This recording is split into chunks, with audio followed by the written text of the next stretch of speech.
উনি সরকারি টাকায় প্রোগ্রাম করছে না, আমরা তো সরকারি টাকায় প্রোগ্রাম করি না। আমরা আমাদের যতটুকু সামর্থ্য হয় সেইটা দিয়ে আমরা প্রোগ্রাম করার চেষ্টা করি। আর সরকারি টাকা যারা দুর্নীতি করে প্রোগ্রাম করে সেটা হলো এই রাজ্যের মুখ্যমন্ত্রী মমতা বন্দ্যোপাধ্যায়। দিদিকে এবার বুঝিয়ে দিতে হবে, কম্বল দিয়ে আর শীত মানছে না। মানুষ লড়াই করতে করতে গায়ে গরম এসে যাচ্ছে, মানুষের আর এই কম্বলে কিছু হবে না।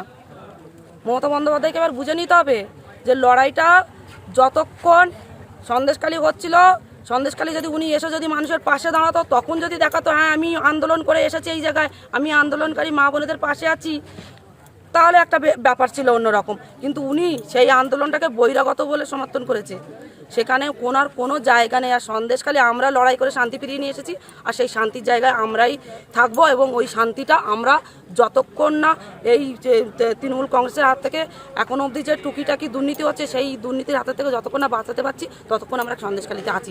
জেলেই রয়েছেন শেখ শাহজাহান। আপনারা জানেন সন্দেশখালী কাণ্ডের প্রায় 1 বছরের মাথায় আজকে মুখ্যমন্ত্রী যান সন্দেশখালীতে, এবং সেখানে গিয়ে তিনি যে মন্তব্য করেন যে দুষ্টু লোকের খপ্পরে পড়বেন না। তিনি বলেন যে দুষ্টু লোকের খপ্পরে পড়বেন না, মেয়েরা কেউ ডাকলেই চলে যাবেন না, আপনাদের অধিকার আপনাদের নিজস্ব অধিকার। আমি জানি এখানে অনেক টাকার অঙ্কের খেলা হয়েছে, পরে দেখলেন তো সবটাই ভাঁওতা, মিথ্যে বেশি দিন চলে না। ঠিক কি বলেছেন মমতা বন্দ্যোপাধ্যায়, দেখুন। আর মিলেমিশে থাকবেন, কোনো দুষ্টু লোকের খপ্পরে পড়বেন না। আর মনে রাখবেন, কোনো মেয়েরা কেউ ডাকলেও আর চলে গেল সেটাও যাবেন না। আপনাদের অধিকার আপনাদের নিজস্ব অধিকার। সরকারি যখন প্রজেক্টের পরিকল্পনার জন্য চেষ্টা করবেন, সরকার দুয়ারে সরকার করবে, আপনার দরজায় আসবে, আপনি তাকে বলবেন, সে আপনার কাজটা দেখবে। আর যদি কেউ আপনাকে ভুল বোঝায়, মিথ্যে কথা বলে, আমি জানি এখানে অনেক টাকার অঙ্কের খেলা হয়েছে, পরে দেখলেন তো সবটাই ভাঁওতা, মিথ্যা বেশি দিন চলে না, মিথ্যেটা কিন্তু একদিন প্রকাশ পায়। আমি চাই যা হয়েছে হয়েছে, আমার মনে নেই, আমি ভুলে গেছি। আমি মনে রাখতে চাই সন্দেশখালীর মেয়েরা ছেলেরা তারা 1 নম্বর স্থানে আসুক, তারা ভারতবর্ষে 1 নম্বর হোক, তারা সারা বিশ্ব জয় করুক, সারা বিশ্বে 1 নম্বর হোক, তারা এগিয়ে যাক। আপনারা শুনলেন রেখা পাত্র, তিনি বলছেন কেন প্রথম দিন যে অবস্থায় অশান্ত হয়ে উঠেছিল সন্দেশখালী, তখন কেন মমতা বন্দ্যোপাধ্যায় আসেননি। মমতা বন্দ্যোপাধ্যায় আজকে গিয়ে প্রায় সন্দেশখালী কাণ্ডের 1 বছরের মাথায় তিনি বাম বিজেপিকে একযোগে আক্রমণ শানিয়েছেন। বিশেষ করে বামেদের আক্রমণ করে তিনি বলছেন নরকঙ্কালের দল, একেবারে এই ভাষাতেই আক্রমণ শানিয়েছেন তিনি। সারাক্ষণ চক্রান্ত করছে বিজেপি, ওদের টাকায় হাত দেবেন না, সব থেকে বেশি অত্যাচার করে বড় বড় কথা বলেছে বামেরা, এদের মিথ্যে কথায় ভুলবেন না, আমি পাহারাদার। সন্দেশখালীতে কিছু হলে 1 মিনিটে জানতে পারবো। বছর শেষে সন্দেশখালী গিয়ে হুঙ্কার দিলেন মমতা বন্দ্যোপাধ্যায়, দেখুন।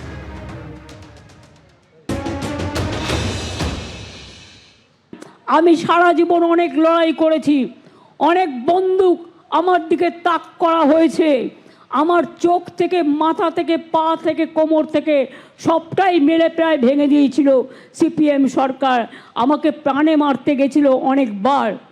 বিজেপির চক্রান্ত তো আপনারা জানেন, সারাক্ষণ ওদের অনেক টাকা আছে। রামকৃষ্ণ পরমহংসদেব বলতেন, ওরে টাকা মাটি, মাটি টাকা, এগুলো মানুষের টাকা নয়, এগুলো হচ্ছে অন্যায়ের টাকা, বিজেপির টাকায় হাত দেবেন না। আর ইদানিং কিছু হঠাৎ যে বামফ্রন্ট সবচেয়ে বেশি অত্যাচার করে গেছে মানুষের ওপরে, তারা আমাদের খুন করতে দ্বিধাবোধ করেনি দিনের পর দিন।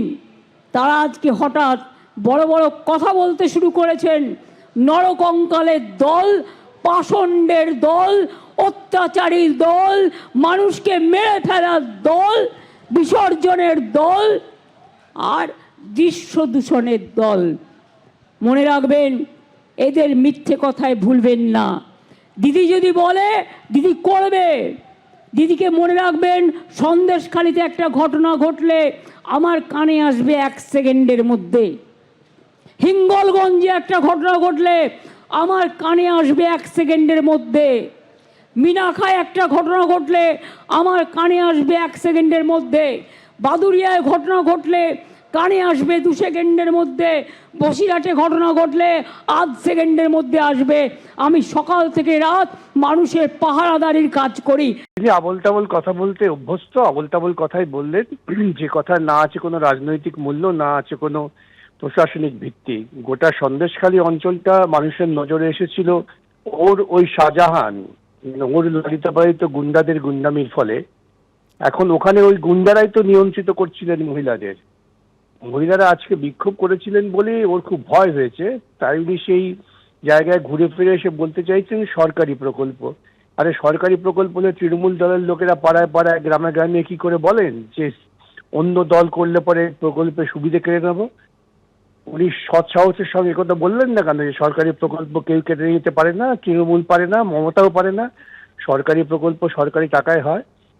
এই সত্য কথাগুলো কেন বললেন না? আসলে ঘুরে ফিরে উনি এটাই বলার চেষ্টা করলেন যে সরকারের সঙ্গে যারা অনুমোদিত গুন্ডারা আছে তাদের কথায় চলবেন, অন্যের কথায় চলবেন না।